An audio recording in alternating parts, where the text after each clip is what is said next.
बोलिए अली कादरी साहब।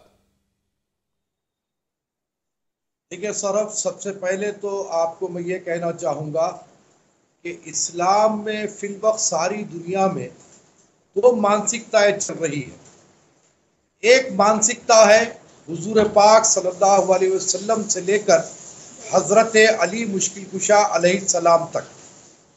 उसके बाद की एक मानसिकता है जो यजीद इब्ने माविया का जो दौर आया, जो इमाम हुसैन को जिसने कत्ल किया और गैर ज़रूरी बहुत सारे ममालिक पर हमला करते हुए अपनी हुकूमतों को बनाया, वो एक मानसिकता भी हमारे इस्लाम की एक धड़े में है।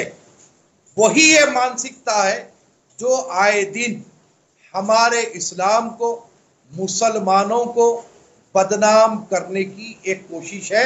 जैसा कि आईसिस है और लश्कर तैयबा है, जैश मोहम्मद है, जितने भी आतंकवादी गतिविधियों में लिप्त है, ये पूरे यजीद इब्ने माविया के इस्लाम को मानने वाले हैं। अब रहा सवाल साहब मदरसे, तो मैं आपको खुलेआम यह बात बतला दूं कि कट्टरपंथी हर दो धर्म में लोग हैं, चाहे वो हिंदू धर्म हो चाहे वो मुसलमान हो। हर जगह पर ऐसे आपको कट्टरपंथी लोग मिल जाएंगे, लेकिन सारे मदारिस को इसका जिम्मेदार खड़ा कर देना यह नाइंसाफी होगी। और रही बात साहब कि आपके हाथ में हुकूमत है, मोदी जी हो, अमित शाह जी हो, अगर ऐसी कोई इत्तलात हमें उसूल हो रही है तो हमें चाहिए कि सारे मदरसे के जिम्मेदारान को बुलाएं और जो भी लोग फसाद नहीं चाहते, जो इस्लाम को अच्छी तरीके से जानते हैं, उनको बुलाएं, बिठाएं, बात करें। और अगर कहीं पर भी कोई ऐसा मदरसा निकल जाता है जहां से गलत तालीम के अंदेशात हमें दिख रहे हैं, तो फिर उसके खिलाफ में कार्रवाई होनी चाहिए। अब सरकार जो करेगी सो करेगी। अब हम यहाँ बैठे सरकारों से उम्मीद करते रहे तो फिर बाकी लोग क्या करेंगे, समाज क्या करेगा? हम सब, आप लोग सब, हम सब लोग किस लिए हैं? फिर ये चर्चाएं किस लिए हो रही हैं? फिर ये बातें होंगी जब खुल के, तभी जो है सरकारों तक भी पहुंचती है। अब जैसे मैं आपसे पूछूं, साफ साफ पूछता हूं मैं आपसे, आप इनको जो मर्जी माने, आप माने कि ये कोई स्कॉलर है या नहीं है, जावेद घमंडी जिनकी हमने बात सुनाई, इन्होंने कहा कि कोई भी व्यक्ति आपके सामने माने या न माने, लेकिन यह सच है कि हर मदरसे के अंदर, रिजवान साहब कहेंगे फिर मदरसे को क्यों कह रहे हैं, उन्होंने कहा हर मदरसे के अंदर 4 बातें सिखाई जाती हैं। पहला, शिर्क, कुर्फ और इब्तिदात, अगर मैं सही बोल रहा हूं तो अपोस्टेसी, इस्लाम को जो नहीं मानता, यह काम करने वाला यह मौत की सजा का हकदार है और कोई भी व्यक्ति इनको यह मौत की सजा दे सकता है। दूसरा, गैर मुसलमान कोई भी व्यक्ति हो, वो केवल गुलाम बनने के लिए, रियाया बनने के लिए, वो केवल वही बन सकता है, वो कभी हुकूमत नहीं कर सकता। और जब मुसलमानों के पास ताकत आएगी तो जहां भी किसी और मजहब के लोगों की हुकूमत है वो उसको उखाड़ फेंकेंगे और वहां पर अपनी हुकूमत बना लेंगे। तो ये सारी बातें क्या बिल्कुल सरासर गलत है? ऐसी कोई सोच नहीं है?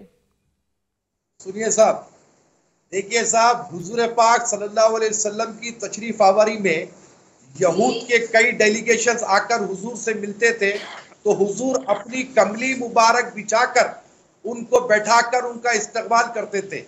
तो क्या वो जब मिलने आए तो क्या उन्हें कत्ल कर दिया गया? अरे ये प्रोपेगेंडा है साहब इस्लाम के खिलाफ में। इस्लाम की तालीमात अगर पढ़ी जाए सही माना में, मैं रिजवान भाई से 100% मुत्तफिक हूं कि पढ़े लिखे लोगों की जिम्मेदारी है कि इस्लाम का सही प्रचार करे।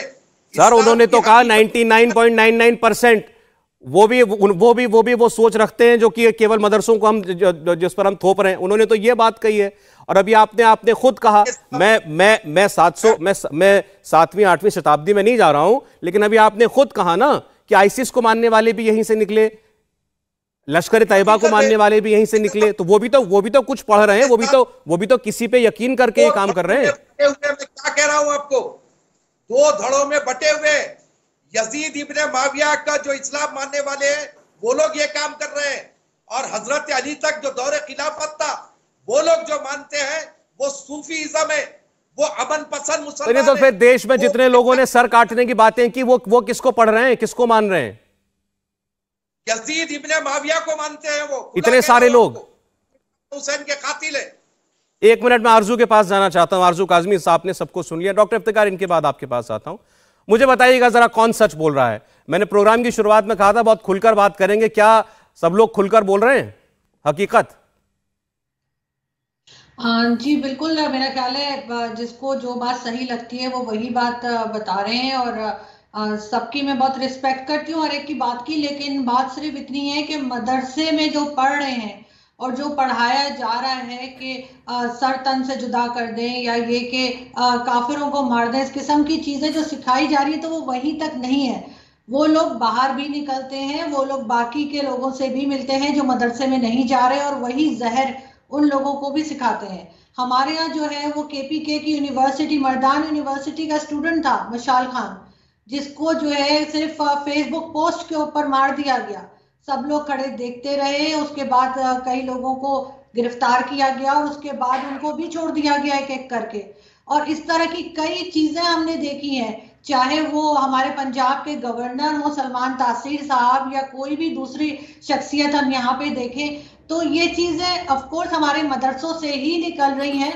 और ये कह देना कि सिर्फ अगर वहां पे कुछ सिखाया जा रहा है गलत तो वो वहीं तक रह जाएगा, ऐसा नहीं है। इसलिए कि वो लोग फिर बाहर भी निकलते हैं, वो स्कूल कॉलेज यूनिवर्सिटीज भी जाते हैं और फिर वही जहनियत वो दूसरों को भी सिखाते हैं, जिसकी वजह से ये चीज बढ़ती चली जा रही है। उनको फंडिंग भी होती है और बड़े बड़े लोग जो बहुत बाहर से इवन डिग्री लेकर आए होते हैं वो भी फंडिंग करते हैं।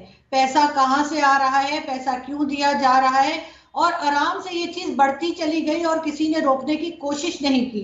यही वजह है कि हम आज ये सब कुछ देख रहे हैं और जाहिर है कि ये चीज हिंदुस्तान में भी है और पाकिस्तान में तो बहुत ज्यादा है। और इस वजह से यहाँ पर अब सब लोग सपोर्ट कर रहे हैं, कोई भी हमारे यहाँ प्राइम मिनिस्टर बने, आप देखेंगे चाहे वो कितना ही मॉडर्न हो, इमरान खान जैसा, जैसे ही वो प्राइम मिनिस्टरशिप पर आते हैं उनके हाथ में तस्बीह आ जाती है। नहीं, अच्छा एक बात बताइए, जैसे अभी हमारे एक मेहमान ने बोला कि ये सर तन से जुदा का नारा जो है ये हिंदुस्तान का नहीं पाकिस्तान का नारा है, तो कहने का मतलब ये है कि भाई यहाँ अलग सोच है मुस्लिम समुदाय में, पाकिस्तान में अलग सोच है। क्या मदरसों में जो पढ़ाया जा रहा है वहां कुछ अलग पढ़ाया जा रहा है, यहाँ कुछ अलग पढ़ाया जा रहा है? देखिए, हिंदुस्तान के मदरसों में क्या पढ़ाया जा रहा है वो तो हिंदुस्तान के लोग ही ज्यादा बेहतर बता सकते हैं, लेकिन यहाँ पे तो मैंने यही देखा है कि एक तरह की नफरत सिखाई जाती है नॉन मुस्लिम्स के साथ, और सर तन से जुदा का भी नारा लगता है। और ये भी कहा जाता है कि अगर किसी ने जरा सी भी बात की या सवाल भी उठाया तो वो भी गलत है, सवाल करने की इजाजत भी नहीं है। और अगर कोई ऐसा करता है तो उसको बिल्कुल उसके ऊपर अटैक्स भी किए जाते हैं, उसको मार भी दिया जाता है। कई बार हमने इस तरह के केसेस देखे हैं। तो इस चीज से इनकार नहीं किया जा सकता और ये नहीं कहा जा सकता कि मदरसों में सब कुछ ठीक हो रहा है और मदरसे जिम्मेदार नहीं है। इन मदरसों को बंद होना चाहिए, एक निज़ाम तालीम होना चाहिए, और जब तक ये मदरसे के ऊपर कंट्रोल नहीं करेंगे इस तरह के लोग बाहर निकलते रहेंगे। और ये कहना कि जी यूनिवर्सिटी में कुछ नहीं हो रहा या यूनिवर्सिटी वाले भी ऐसा कर रहे हैं, तो वो भी तो उन लोगों से मिल रहे हैं, वही लोग उनके साथ भी जमा है। आपके पास बेशुमार आपको जो है यूट्यूब पे वीडियोस मिल जाएंगी। खासतौर पे अगर मैं पाकिस्तान की बात करूं तो यहाँ के पढ़े लिखे डॉक्टर, इंजीनियर या कोई साइंटिस्ट तक इस माइंडसेट के हो सकते हैं।